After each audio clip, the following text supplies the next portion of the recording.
വയസ്സുകാരന്റെ കൊലപാതകം നമ്മളെ എല്ലാവരെയും വല്ലാതെ വേദനിപ്പിക്കുന്നുണ്ട്. പോസ്റ്റ്മോർട്ടം റിപ്പോർട്ടിലെ വിവരങ്ങൾ അറിഞ്ഞപ്പോൾ കണ്ണ് നിറയാത്തവരായി ആരുമില്ല. തലയിലുണ്ടായ ആന്തരിക രക്തസ്രാവവും നെഞ്ചിനേറ്റ ക്ഷതവുമാണ് മരണകാരണം. ആ കുഞ്ഞിന്റെ ശരീരത്തിൽ ചെറുതും വലുതുമായ 51 മുറിവുകളാണുള്ളത്. ആ കുഞ്ഞു ശരീരത്തിൽ 51 മുറിവുകൾ.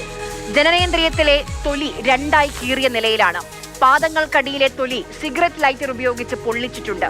ആ കുഞ്ഞിന്റെ കക്ഷങ്ങൾക്കിടയിൽ പോലും പൊള്ളലുണ്ട്. അമ്മേ എന്ന് വിളിക്കാൻ മാത്രം അറിയുന്ന ആ കുരുന്ന് ഓർക്കുമ്പോൾ, ഇത് പറയുമ്പോൾ നെഞ്ചിലൊരു നീറ്റലാണ്. പ്രതി അഷ്കറിനെതിരെ ഗുരുതരമായ ആരോപണങ്ങളാണ് ആദ്യ ഭാര്യയുടെ കുടുംബം ഉന്നയിക്കുന്നത്. പരിക്കേറ്റ ആദ്യ ഭാര്യ ആമിന അബോധാവസ്ഥയിൽ കഴിഞ്ഞത് മാസങ്ങളാണ്. പരാതി എന്ന് പറഞ്ഞാല് ഇവൻ എന്റെ കൊച്ചിനെ വിളിച്ചിറക്കി കൊണ്ടുപോയ ആ നാള് തൊട്ടേ ഉപദ്രവമായിരുന്നു. പല ഭിത്തിയിൽ വെച്ചിരിക്കും, ചെവിട്ടില് അടിയും ഇടിയും, വയറ്റില് ചവിട്ടും, കൊച്ചിന് തറയില് കൂടെ ഇവര് രണ്ടുപേരെയും കൂടെ ചേർക്കണം. അഷ്കറിന്റെ ഉമ്മ അമ്മേ സഹോദരി അല്ലേ? അതാണ് ഏറ്റവും കൂടുതൽ ക്രിമിനൽ ഇവന്റെ കൂടെ ചേർന്നുകൊണ്ട് ചെയ്യുന്നത്. എന്റെ കൊച്ചിനെ കൊല ചെയ്യപ്പോയിരുന്നു. ദേഹോപദ്രവം എന്ന് പറഞ്ഞറിയിക്കാൻ പറ്റൂല.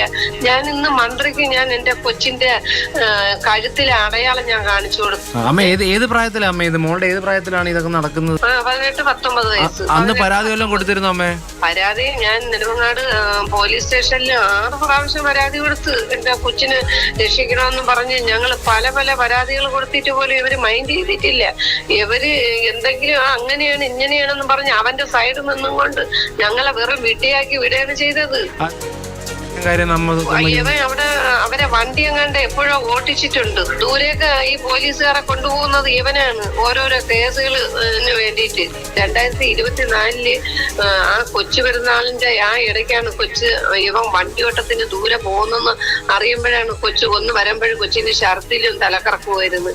ഞങ്ങൾ അടുത്ത ഹോസ്പിറ്റലിൽ കൊണ്ടുപോകും, ട്രീറ്റ്മെന്റ് എടുക്കും. കൊച്ചപ്പോഴേ അങ്ങ് വീട്ടിൽ പോവുകയാണ് ചെയ്യണത്. പിന്നും കൊച്ചിന് തീരെ അവശതയായി.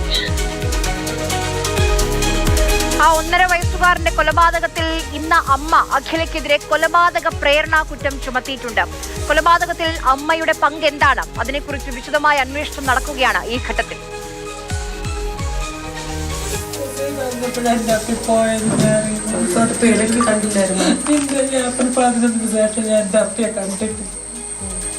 ഞാൻ എന്റെ കയ്യിൽ വാച്ച് എന്റെ പൊന്നു പോലാണ്.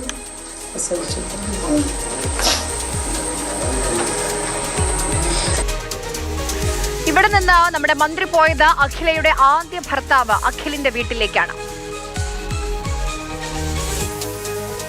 എന്റെ ജീവനെ എടുത്തത് എങ്ങനെ അറിഞ്ഞ? അത് അകം മാത്രം മുറിഞ്ഞില്ല. എന്റെ മക്കളെ നഖത്തിന് മാത്രം മുറിയില്ല. ഞങ്ങൾ രണ്ടും വേദനയും മറന്നു വന്നു. ഞങ്ങളെ പൊന്നുമോ ഞങ്ങളുടെ വരുമെന്നും പറഞ്ഞ് ജീവിച്ചില്ല. ഇതിഞ്ഞ് താങ്ങാൻ വയ്യ. ഞങ്ങൾ രണ്ടുപേരെ ജീവൻ വേണമെന്ന് ഇരിക്കും. ഞങ്ങൾക്ക് ഇതിന് മറുപടി കിട്ടണം. തരുമോ? അമ്മയ്ക്ക് തരുമോ? എനിക്ക് ഇനി ഗുളിക തിന്നാൻ വയ്യ. ഞാൻ ഗുളിക നിന്ന് ഉരുവി ആവത്തെ. ഞാൻ ഒരു ജോലിക്കും കൊണ്ട് തൊഴിലുറപ്പിനൊക്കെ പോയിക്കൊടുക്കുന്നു. എനിക്കിനി ഒന്നിനും താങ്ങാണ്. അത് ഇനി എന്നെ ഉളമാരെ കൊണ്ട് പോകരുത്.